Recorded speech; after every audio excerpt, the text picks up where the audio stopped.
ஏய் கால் எடுறா வேர்க்குது. டேய் தண்ணி படுறா. என்னடா இது? இதுக்கு தான் அப்பயே சொன்னல வாங்கிட்டு வரலான்னு. இப்போ போய் வாங்கிட்டு வரலாமா? சரி வாங்க. எவ்வளோண்ணா? 3000 ரூபாய். ஏய் நீ 1000 நீ 1000 உங்கள் ஷேரை கொடுங்க. நான் பேலன்ஸ் ஜிபே பண்ணிடுறேன். அப்பா இதை முன்னாடியே பண்ணியிருக்கலாம்.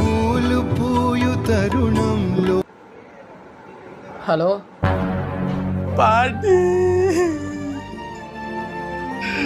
மச்சா, ஊர்ல இருக்க எங்க பாட்டி செத்துட்டாங்களாண்டா. என்னடா சோகமா இருக்கீங்க? எதையும் நினச்சி ஃபீல் பண்ணாதீங்க மச்சான், 2 நாளில் வந்துடுவேன். பைடா.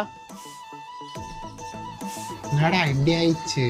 மச்சான் அவன் பாட்டியாச்சு இப்போதான்டா செத்தாங்க. என் பாட்டிலாம் நான் சின்ன வயசுல இருக்கும் போதே செத்துறாங்க தெரியுமா?